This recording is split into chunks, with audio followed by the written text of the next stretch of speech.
I decided to keep the focus fairly narrow and really just talk about Milky Way photography. It's something I've done quite a bit of for quite a while. I want to say I first started going out to get images of this back in like 2014. So almost 10 years chasing after this. And I've learned quite a bit, but I find I still have quite a bit to learn, both about taking the images and then all the post-processing. It's a challenging subject, but it's a lot of fun. So here's really all the things I'm planning to go through tonight. So we're going to talk quite a bit about planning, because you actually have to do a lot of planning to be able to go capture an image. And I'll probably step out of the presentation a few times and pull up a few websites to take a look at things, and even talk about some kind of local places that I like to go to capture my images. There's some equipment and setup details that is worth going through. And then when you're actually out in the field with your equipment at your spot, there's a lot of work going into actually getting a photo. The fact that your autofocus isn't going to work on the Milky Way in those conditions tends to create some challenges and add some time to your overall adventure. And then once you've got an image or a series of images that you're interested in, there's still quite a bit of homework to do when you get back home and you stick in your memory card and you want to turn it into something that really reveals the beauty of the Milky Way. So I chose to put this image off to the side to help illustrate a point. I'll probably come back to this a couple times, but our solar system is located in one of the somewhat outer arms of our galaxy, and it rotates around the sun, or I guess it revolves. I forget which is one, rotate, revolution. But anyway, it goes around the sun in the same plane as the Milky Way galaxy itself. And so what that means is you've only got a limited period of time during the year where it's actually visible at night. So in the summer months, we're on the side of the sun that's toward the center of the galaxy. And so at night, you can actually see to the core of the galaxy, despite, there's a lot of dust and other stuff in between, but we're looking in that direction. Whereas in the winter months, we're on the opposite side on the narrow band, and you can see a little bit of wispy stuff out there. But it's really, really cold at night, and so it's not a lot of fun going out to take the images. And honestly, it's not nearly as interesting as what you see in the summer. So is everybody with that so far? Make sense? Mm-hmm. All right. So let's talk a little bit about the planning. The June, July, August are really the prime months to go out and get the images of the Milky Way. And as you think about what type of Milky Way image you want to capture, that's actually going to end up determining which month is best to go and what time of night is best to go.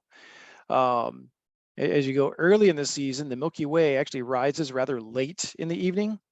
And so if you want to get, a vertical arc, straight up and down on the horizon, you probably aren't going to get that until, if you want to do it right now, you actually can't get it because it goes vertical at about the time the sun rises.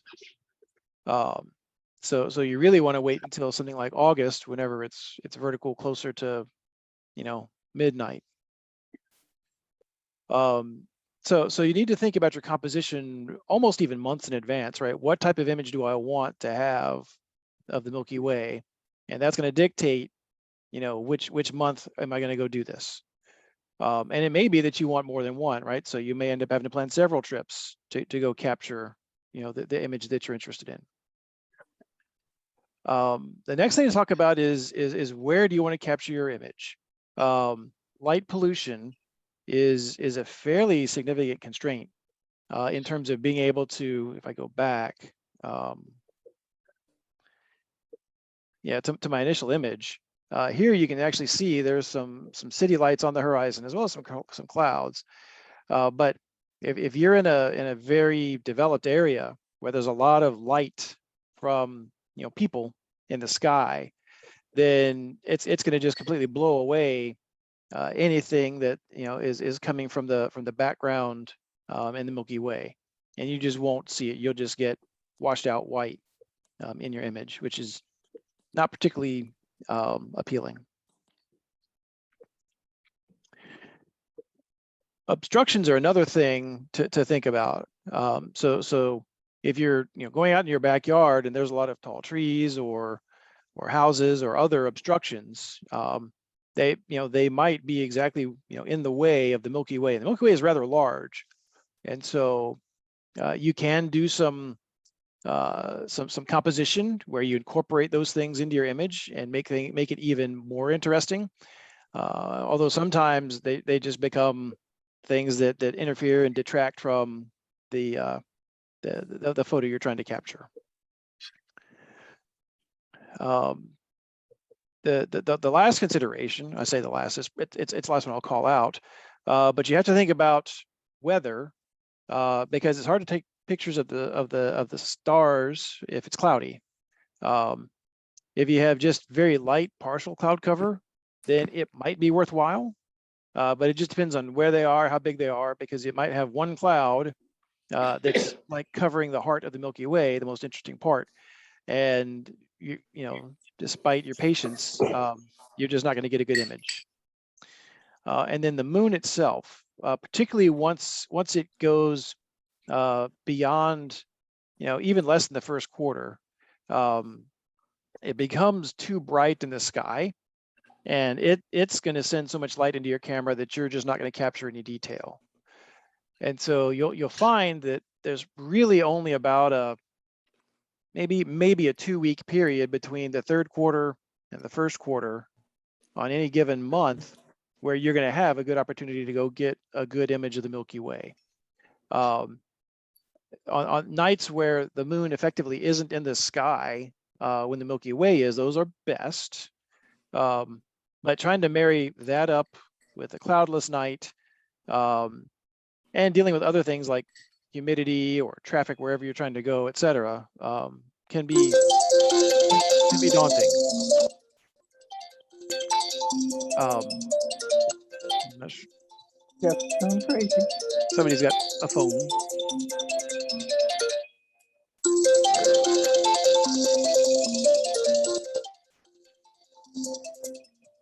Oh, wait for that to stop. So it's fairly easy to go online and pull a moon phase chart. Here it shows it for the entire year of 2023, right? So you want to, and you really, new moon is the ideal time, right? So this shows you every month when the new moon is, right? So the next one is only a couple days, right? May 19th. So May 19th would be a great time. Now would be a good time, and then a week after that would probably be a good time. After that, you're going to wait till mid-June, etc., right?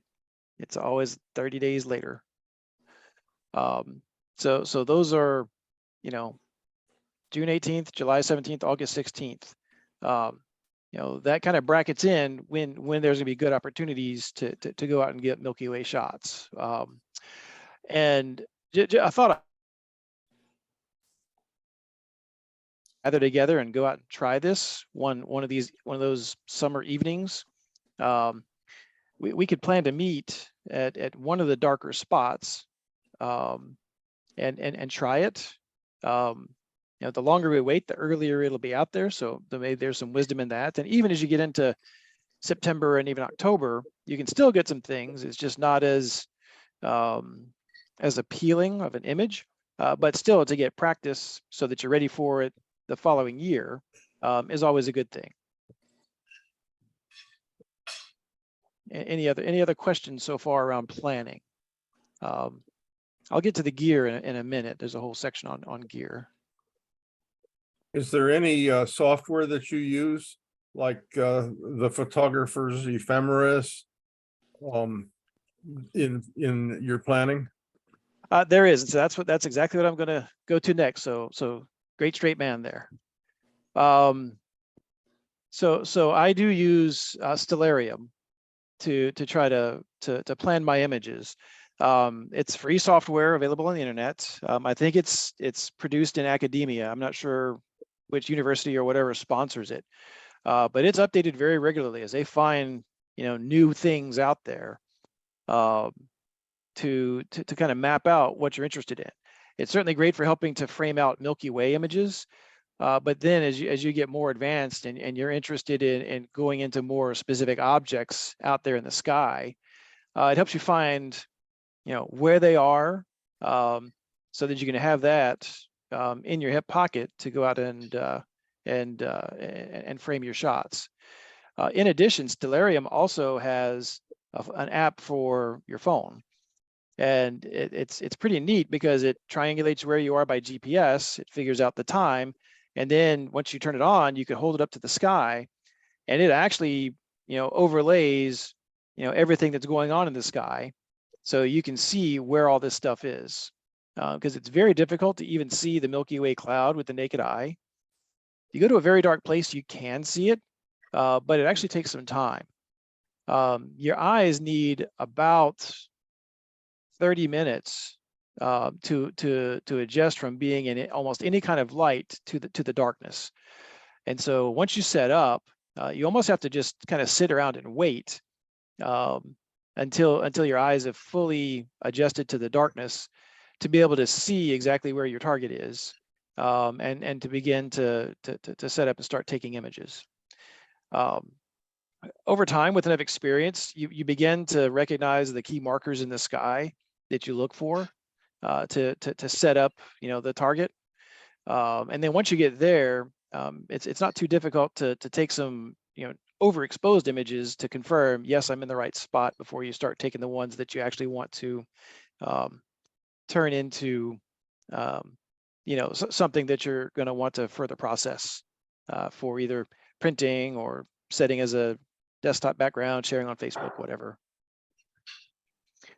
So what I was going to do next is I'm actually going to do a demo with Stellarium, so just so that folks can see that software. So hit escape, drop that down, and let me see if I can actually drag it over to the other window whenever it pops up.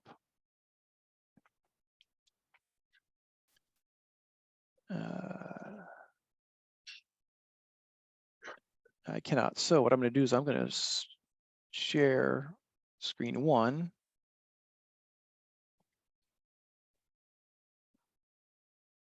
So can folks now see screen one? Yes. Yep. So this when you first launch it, it shows you exactly real time what's going on in the sky. And of course, right now it's daylight. It's just a random location where they took the 360-degree picture, right? So the sun is still out. So what you can do is you can fast forward it in time, make the sun set, let the sky get dark, and then you can begin to see images. And this software labels, all the planets, etc. So if I put it here in kind of continuous time, you can still see Venus out there right now. Venus is not too hard of a target to capture with the camera, although it's still going to require a lot of zoom. Everything's going to be rising in the east. And so what I generally do is I hit play until I begin to see that wispy cloud rise. This time of year, I think it's rising somewhere around 11 p.m. So I fast forward to around 11, even here now you can begin to see some of it rising over the eastern horizon. I don't know if it's clear on the sharing or not, but you can see the cloud structure here on the Milky Way. I'm not seeing anything. Not We're seeing just anything? seeing a sky. Like just a blue sky and a pretty meadow. So something must be frozen.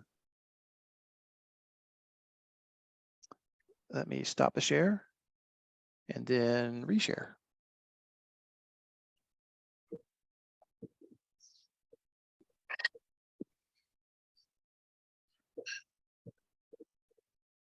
Is it working again? Your bird Leatherface, by the way. I don't know. Leatherface was a bad guy, wasn't he? I don't know. Wasn't Leatherface the antagonist in the Texas Chainsaw Massacre? Oh, well, no, I'd never watched the Texas Chainsaw Massacre. I don't think I have either, but I've seen enough social media about Leatherface that I know he's not a good guy. Mm. So by sharing, I'm not sure if it's working yet or not. Got a black sky with stars in it. Okay, then it is working. Yeah, so I'll rewind it a little bit so that folks can see the rising of the Milky Way. And it may be just hard to see in the details. So I've stopped it here. There's a bit of a cloud structure right here over the eastern horizon. And I'm going to turn on the constellation lines because the constellation that you're looking for to really trigger it is Sagittarius, right? So the teapot in the sky. And so it's just now starting to rise. So it's usually coming up out of the southeast. So here you can begin to see the heart of the Milky Way. If you see the teapot in the sky, you're generally looking for the nose of the teapot. And that's pointing almost directly at the center of the Milky Way. So if I turn off the constellation lines, right, this should be a pattern that hopefully you've seen before in the sky, and that's Sagittarius. The one that's beside it is Scorpio, and that's got a fairly bright star, Antares. And you can normally recognize the pattern of the three forks that make the head of the scorpion. So as you look between Antares and the teapot, you'll know the Milky Way is right in between those two. And the good news is with this software, you can look at, okay, exactly what time am I going to be seeing this? And then you can look on the compass and see what direction do I have to be looking in. So here between southeast and directly south. And for the most part, to capture Milky Way images, if you're living in the Northern Hemisphere, you are going to be looking generally south by southeast. And then if I keep playing this, right, this is 1/4 till midnight tonight, it'll be up. At midnight, it's, getting, higher angle. But you can see it takes several hours for it to come to almost a vertical line. But generally, about 4 in the morning, the sun is beginning to come over the horizon, and you can see it just starts disappearing because of the ambient light. So by the time you get to, 4 o'clock, it's light enough outside that you're not going to see anything. So this time of year, you're going to get something between, call it, off the horizon and, maybe a left bias Milky Way image. Now this thing's got the data for all time, right? So if you want to see something trippy, right, you can fast forward this, right? So now we're in June. And you can see, June 3rd, right? So a couple of weeks down the road, now you're gonna have the moon out. Brian, I don't think it's updating. It's not. It looks like a frozen screen. That's a bummer.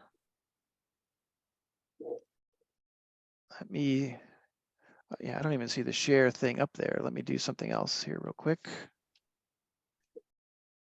I'm gonna close it. It says I'm sharing. It may be that the graphic processing is just overwhelming Zoom. So I'll stop the share again. Redo the share.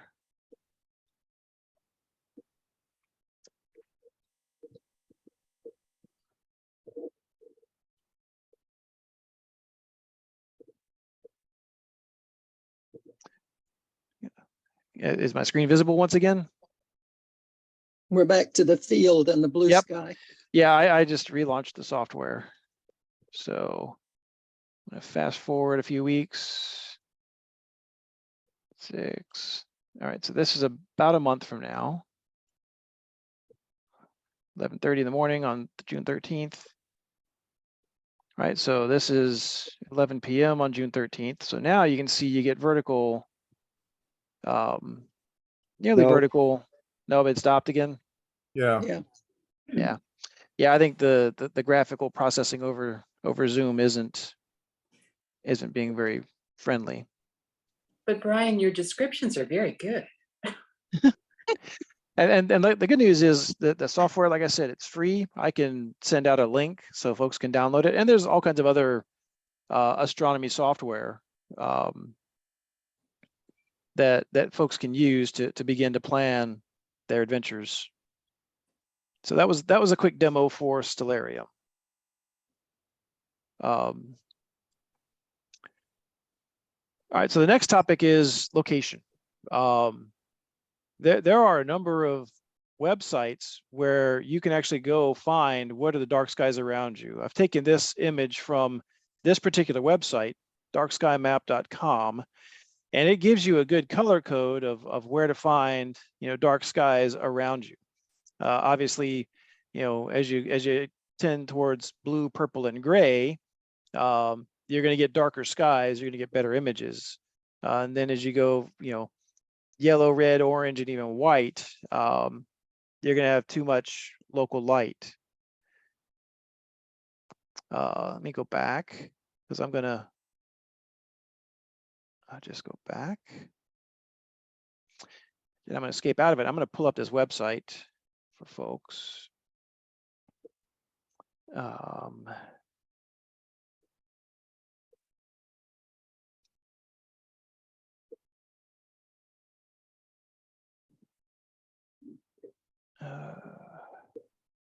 Just 1 second.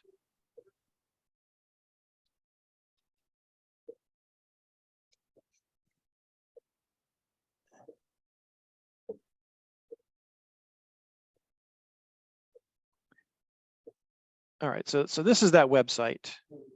And so this is of the United States, right? And the first thing that you can see is the best places to really go get these kinds of images are west of the Mississippi. And that's because in the US, 84% of the population lives east of the Mississippi, with the bulk of it concentrated on the eastern seaboard, as you can see by the lights at night. Once you get out to the west, you've got some places, Nevada, Oregon, Montana, all out in here that are super dark at night. Great places to go. I haven't been to any of them, but it's definitely on my list of things to do. And so if you kind of go to the area we live in, there are some good opportunities, depending on how far you want to drive. So I don't know if folks in this club are primarily located in Winchester area, other than Bob. I know Bob's not nearby.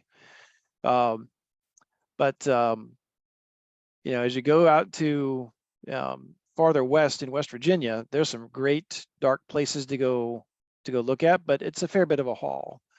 I tend to go down to Shenandoah National Park because that's the closest thing we have in the blue. And there's actually a handful of great spots to go take pictures there. I've done a lot of my photography at Hazel Mountain Overlook. And I also go down to Great Meadows, which is quite a bit farther south. That is right over here by Dark Hollow. And both of them give you pretty good views of the south and southeastern sky.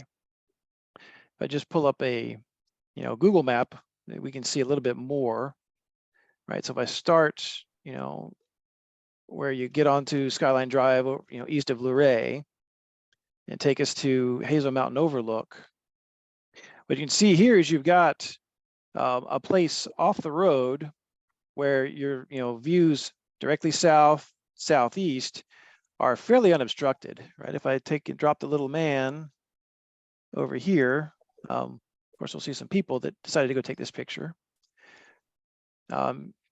If you look down here and you can see which way you're facing, right? Directly south, you've got a fairly unobstructed view.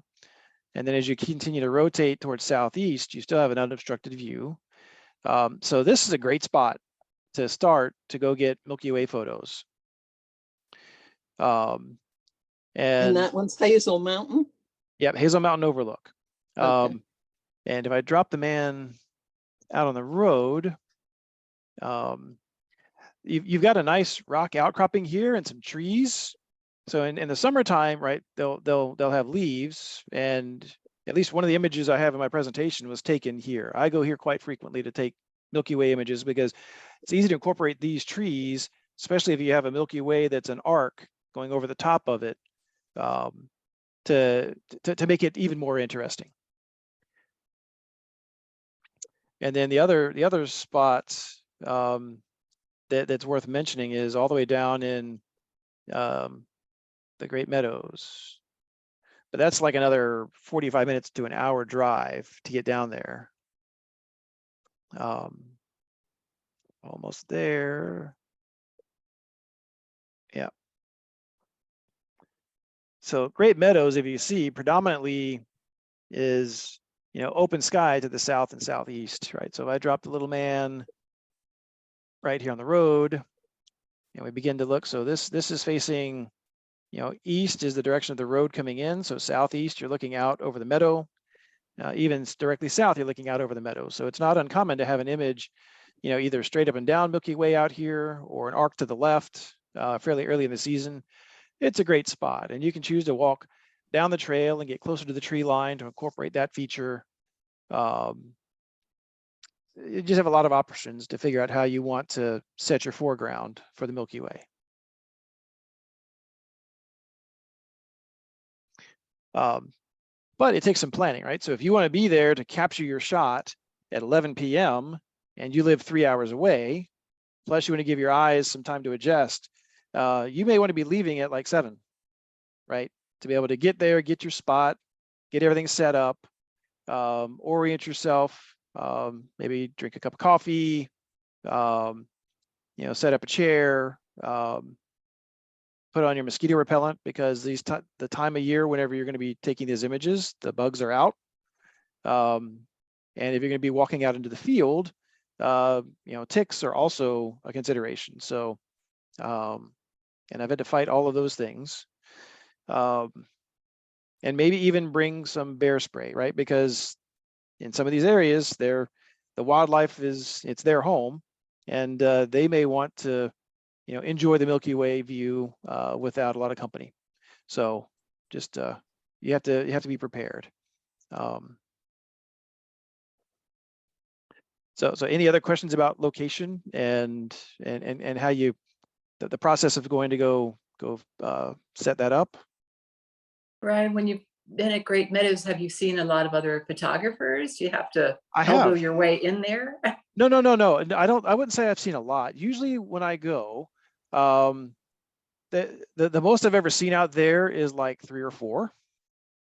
And so there are folks that have interests in doing this. Almost every time I go out there, there's like 3 or 4, but I've never seen like 100.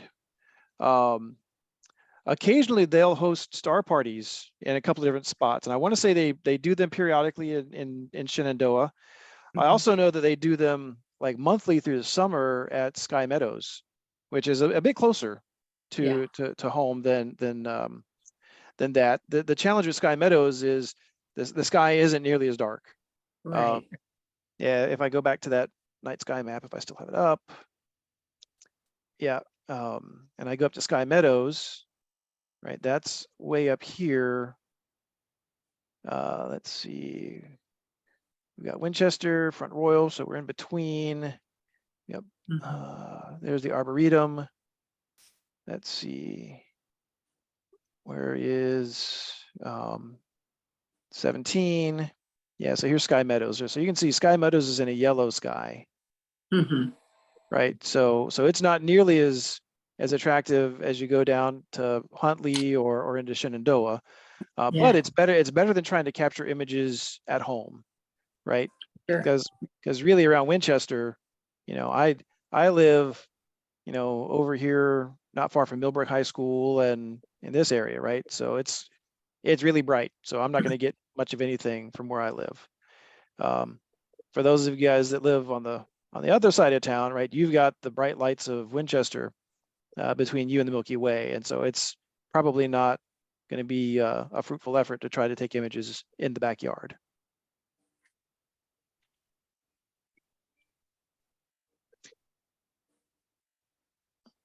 All right, so let me continue. There we go. All right, so now let's talk about the gear that you should take with you. You know, you're going to be taking long exposures, right? Something on the order of 15 to 30 seconds, most likely. And in some cases, you can take longer, but long exposures begin to run into the effect of star trails, right? Because the Earth is moving very, very slowly, and there's a rule of thumb that I capture probably on another couple slides, but there really is a maximum amount of exposure time you can have depending on your lens focal length before you begin to see noticeable star trails. So anyway, for sure you're gonna be shooting off of a tripod, or something else where the camera is gonna be stationary, right? You're not gonna be doing handheld shots of the Milky Way or the night sky. A fast lens is ideal, right? So something with a very low f-stop number, so a very wide aperture to help get maximum light into the sensor. I talked about night vision being important.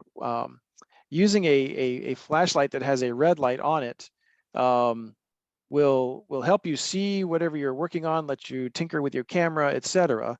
But it will not impact your night vision.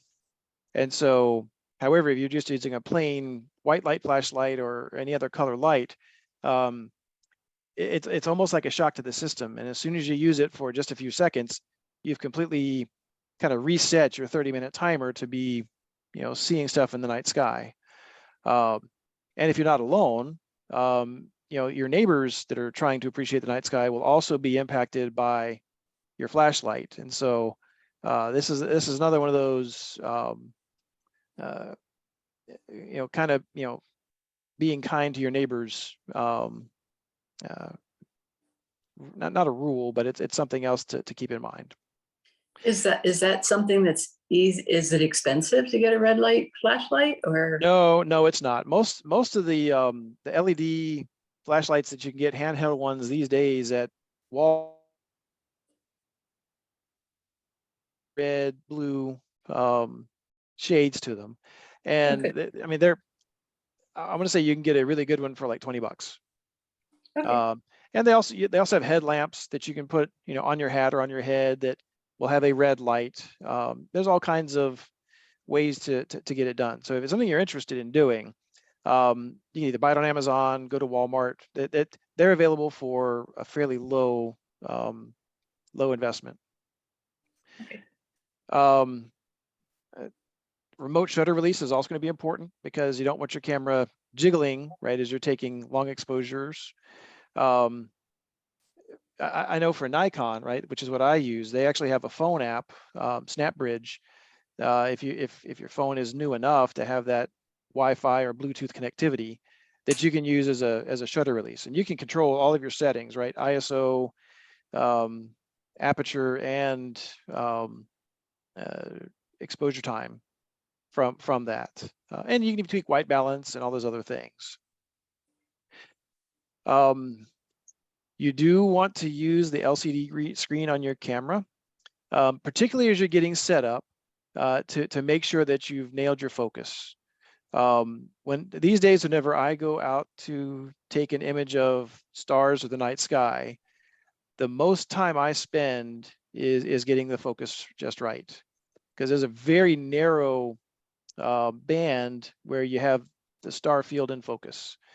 It's not as simple as setting the focus to infinity to capture the images, because that actually focuses out beyond the star field, believe it or not, because it truly is looking at infinity. So you actually have to go to infinity and then back off a little bit and take a few images, zoom into them, or you put your LCD in live view and you actually zoom in as much as you can on a single bright star, and you start pivoting that until you see the blurriness almost reverse, because there's a reversing point. I don't have a good way to demo here, but if we go to the field, I can show you.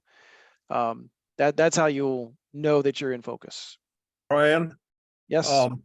the Nikon Z9 and the new Z8 that's just been announced will allow you to autofocus on a star. Oh, that's good. Wow. Yeah, I want to say that my Z7 Mark II claims to do that, but I haven't yet taken it out to test it. But it would be great to be able to focus on a star and have that get the entire Milky Way in focus. Because I think once you get one star in focus, you're gonna have the whole star field in focus. As well as the planets, right? Because usually, if you get lucky, you'll have some planets in the field with the Milky Way.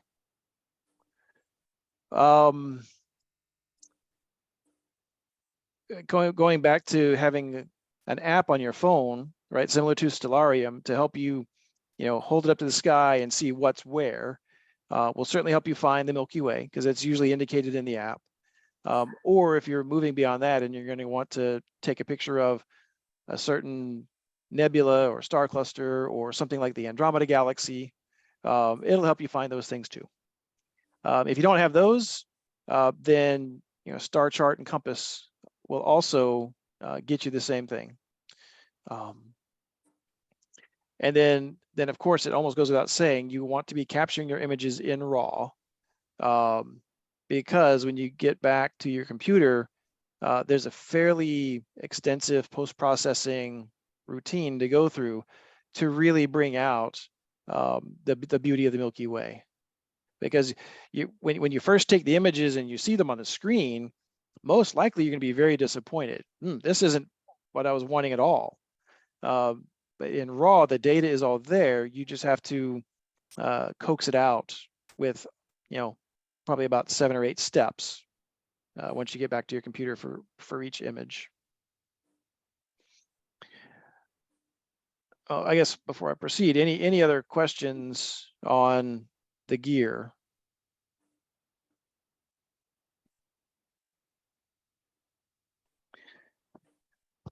Yeah, I'm purposely not talking about using a telescope. I have a telescope. I don't have a T-ring to attach my camera to it.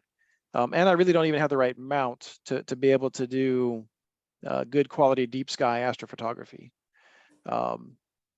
That requires an equatorial mount, which is, astronomically expensive. Pardon the unintentional pun. They're like $4,000 for the mount, and you're generally going to be putting a $2,000 to $4,000 telescope on it. So you got to really want to go get those images to make that kind of investment.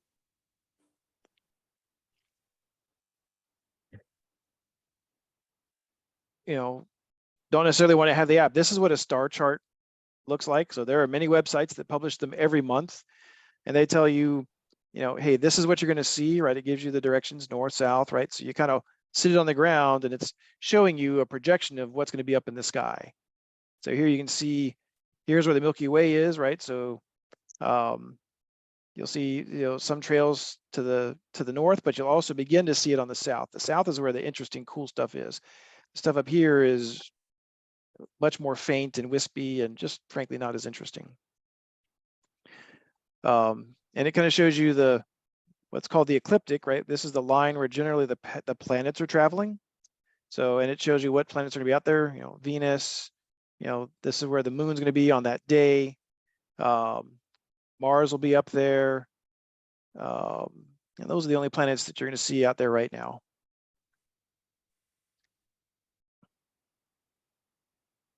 And this also tells you what time of night, right? Because this isn't going to stay static throughout the night. This is, about 11 p.m. Right now, or I guess about a week ago. And then in the next week or so, this will reflect what you see at 10 p.m.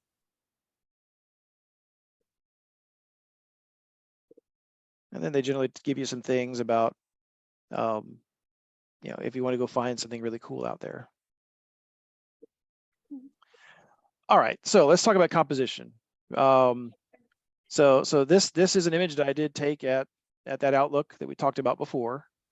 I did this about, I think I did this in 2021. I just didn't update my watermark. But you can see here, right? You've got some lights, you've got silhouettes of some trees. It was a windy night, and so there was some movement in the trees. And I managed to get a good exposure with no cars driving by. So you didn't have, unintentional partial lighting of stuff. And for sure, you can see, all of the structure in the clouds of the heart of the Milky Way, right? It's very clear where the center is. You can see some of the nebulosity and other features that are out there.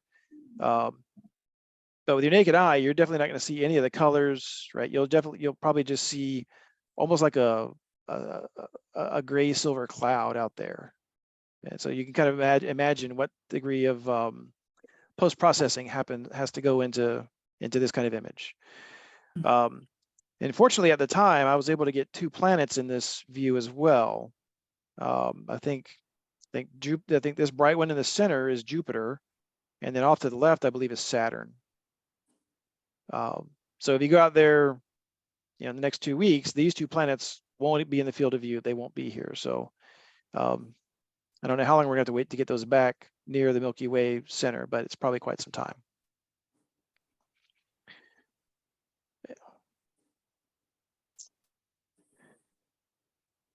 So you can Bryan? get, yes, sir. So those 2 was the foreground and the Milky Way, 2 separate shots taken 2 different times? No, it was not. This was one image. Okay. Yeah, so yeah, I just set up my camera on the tripod. I put it fully in manual, right? So I had control of, ISO, aperture, and exposure time. This wasn't the first image I took that night, right? This probably was the 30th or 40th image that I took. And you can even see, right? So, there's a streak up here. That's an airplane. That's another thing that sometimes you have to be patient for, right? Every now and then you're going to have, a 747 or something, flying right through, the heart of the Milky Way in your image, and all you can do is wait. And sometimes, particularly knowing that the Dulles Airport is generally east of here, and sometimes those flight patterns come from the southeast to get up there, you might end up having to wait 15, 20, 30 minutes for enough clear time to get an image. So Bryan, your point is that you want to do the composition structure in the data before it's so dark that you can't see what you're doing. Exactly. Yeah. And so that's why, going to Google Maps, like where you have this overlook and looking for, are there interesting features that I want to incorporate in this? Because you can even, go hiking during the day and get to an interesting rock formation and figure out, okay, I want to be standing, to the northwest of this thing. I want to be about this far back, almost using the phone to say this is about where it's going to be. So I have the arc traveling over this rock structure to be able to compose your image. And then you can either choose to do it as a silhouette or with a long enough exposure, right? You can bring out a flash and just pop the flash with your long exposure several places over that, and you'll generally get reasonable results.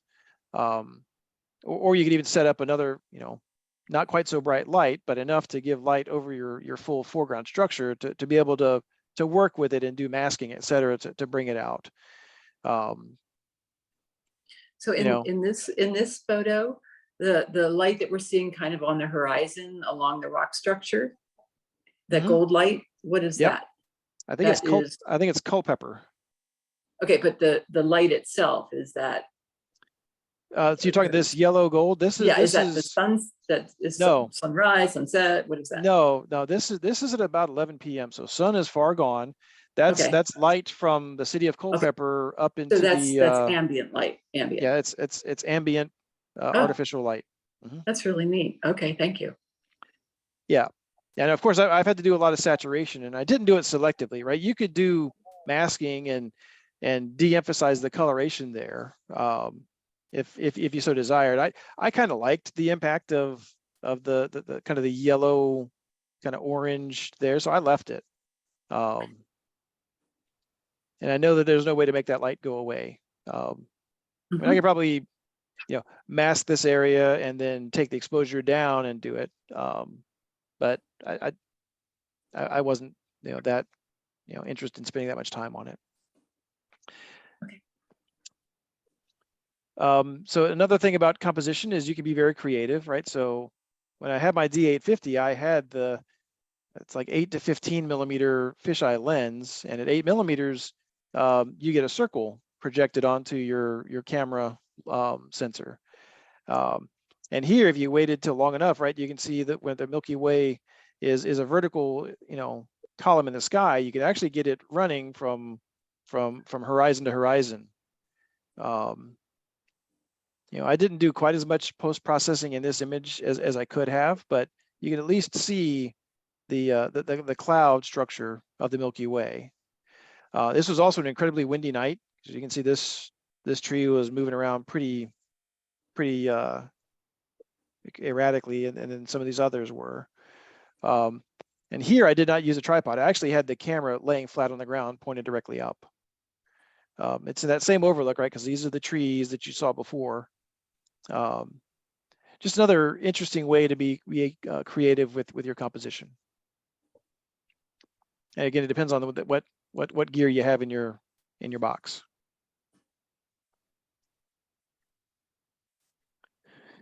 So the next topic to talk is actually taking the photos, right? So I talked a little bit about focusing. Unless you have a Z9 that can focus on a star, you're probably going to be doing this by hand. And so I show here, 2 images, taken in succession. One is the very first shot I took with my focus, I think, all the way out at infinity, and you can see everything was very blurry. And then once I had it dialed in, now this wasn't like the final shot that I was going to use because there was a car going by at the time, but this was the first time I had everything, crystal clear in focus. So not a terrible shot, right? I could crop it here and it's fairly usable. And you can see those same 2 planets are there. So this was on the same night, but there's also a little more cloud cover than I would have cared for. This was probably, I don't know, an hour before I took that other image that I shared. So sometimes you have to wait for the clouds to travel. Fortunately, they travel, generally to the east and southeast. So it was just, I knew here I probably had clear enough skies that it was worth waiting. But if you have stuff coming at you from the west, then it's probably not going to be productive. I talk a bit more here about how to do manual focusing. That's something that you'll get a feel for once you go out and do it. And then once you get it in focus, you really don't want to touch your camera much more. And so the remote shutter release is a great tool. All right, so let's talk a little bit about the settings on the camera. This was the only camera picture I could find that had a background. It's a Canon, and I know we have Canon loyalists. So, and I don't have a problem with Canon, but it's just that's not my toolbox. You definitely want to be manual, right? So ISO, aperture, shutter speed, you want to be able to set those independently. You want to set a fairly low white balance to really get kind of the blue shade in the sky. If you don't, you could end up with some unattractive colorations that are just no fun, in my opinion. You want a fairly wide open aperture, really to help keep a reasonable shutter speed to avoid star trails. Not only that, but you want to be able to capture as much light as possible for that cloud structure. In the past, before I had a tool like Topaz denoise, I would start getting image quality drop off above an ISO of about 1600. So even the images I've shared before, they were taken probably at a 1600 or maybe just a slightly higher ISO than that, because I would find that once I went much higher, I was just really unhappy with the results graining. Now I'm probably going to go back and try again at much, much higher ISOs to try to get much shorter exposure times, to see if that even makes the images even more crisp. And then there's a little bit of math to do, right? So from a shutter speed standpoint, if you know the focal length that you're using for your camera and divide it into 500, that's going to tell you really about the maximum exposure time you can have to avoid star trails. So if you're going with a wide lens, right, 25 millimeter, you can probably get a 20-second exposure and not have appreciable star trails that are going to impact your image.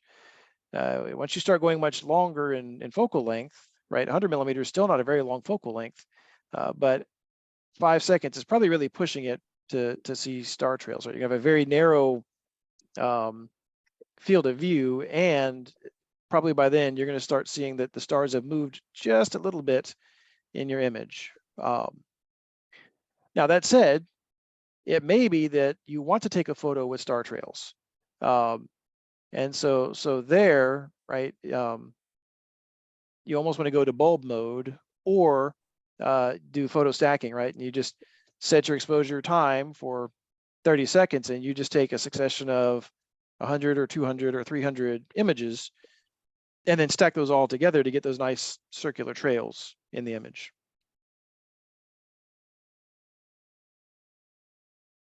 Ryan? Yeah. Have you used the NPF rule, which I understand is a little bit better for modern cameras?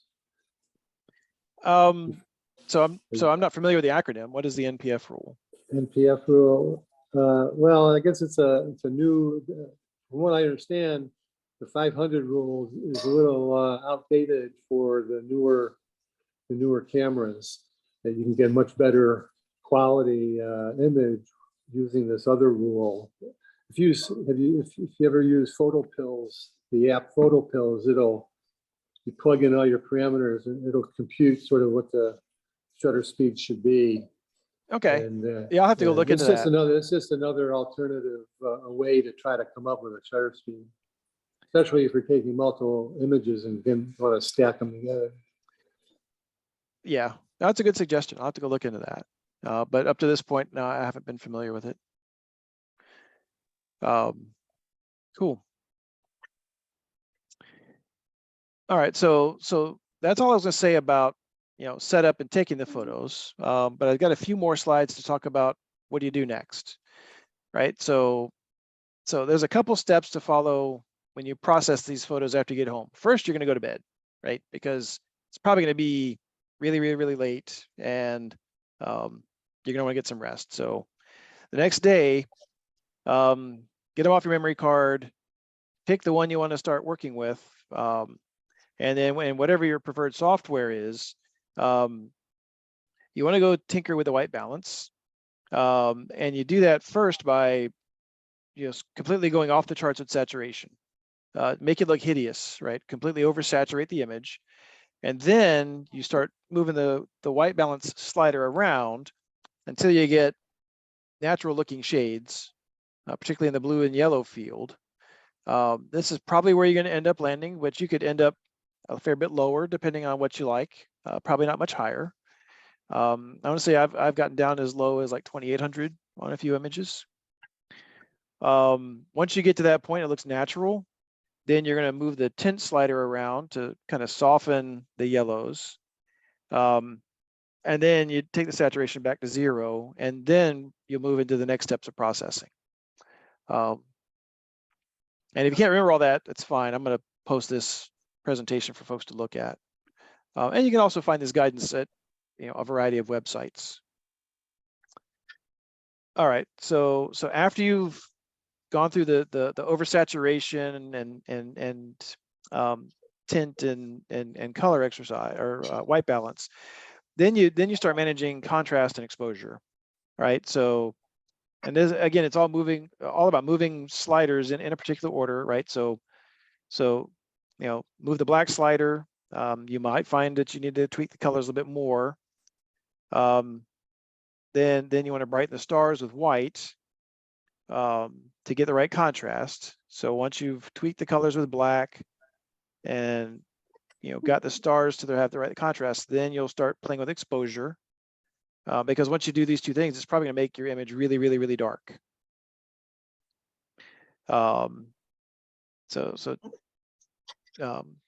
You'll kind of know that you've gone far enough with exposure when you start to see things wash out, right? So then you'll back off.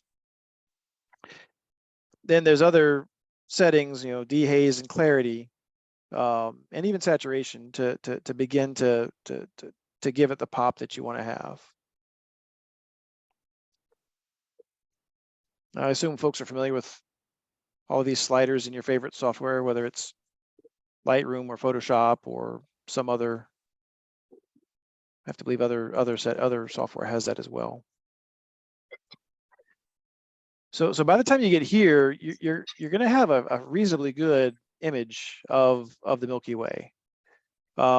Just a few finishing touches that you would go through, right, is highlights and shadows to go back and deal with high contrast. But you don't necessarily want to go too far, particularly on the shadows, to kind of undo a lot of the heavy work you did on the other sliders. You would wait till this point in the process to denoise the image, but you want to be careful on how much denoising you do in, because it can start taking stars out of the picture, and if taken too far, it can actually really soften the Milky Way cloud itself, and take a lot of detail out of it, which, if that's the impression, if that's the look you want, that's great, but it may not be exactly what you're looking for. And then really the last step is a general statement, but mask and adjust the foreground as applicable. All right. So any questions? This is similar to what you had before, but a car drove by while I was taking the image, and you can see it was a super windy night. How do you deal with different focal points between the foreground and the stars, if you want to have everything in sharp focus? So you're probably going to take multiple images if you want to do that. If I go back to this image, if I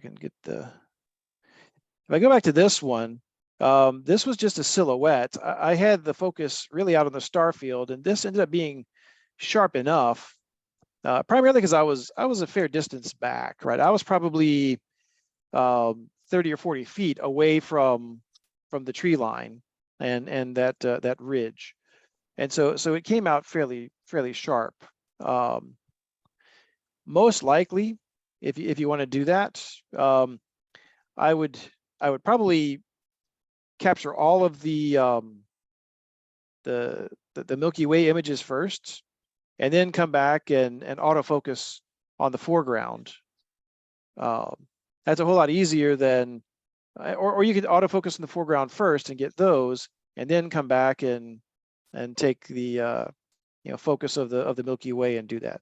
But the answer ultimately is multiple images and masking, if you want to do that. I haven't thought about maybe doing photo stacking, right? So set the camera up to stack its way through a series of images. I'm sure that would work, but that thought just came into my mind, and so I haven't tried it yet. Maybe I'll give that a try, because there you could end up with 30, 50, however many images through a series of stacked photos, and then you could selectively pick which ones have the right amount of focus and detail in it to stack together. The only thing to keep in mind is, 100, 15-second images, is going to take, how many minutes is that? 25 minutes. And so the star field is going to rotate a little bit in that, which is probably fine. You just have to be careful about how you mask it so that you don't get something that looks unnatural.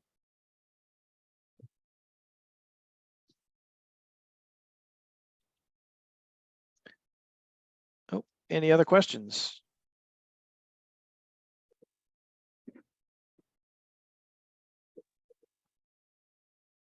If not, that's all I had for this presentation.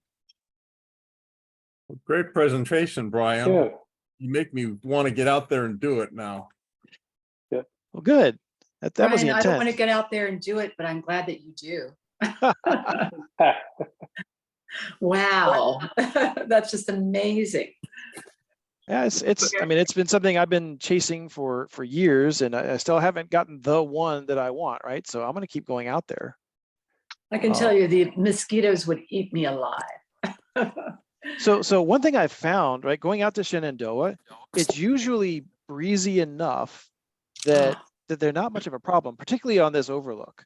If I go out to Great Meadows, they've been a little more present, but anytime I go out there, I'm bringing a can of off, right? Oh. And once I spray that on, they leave me alone.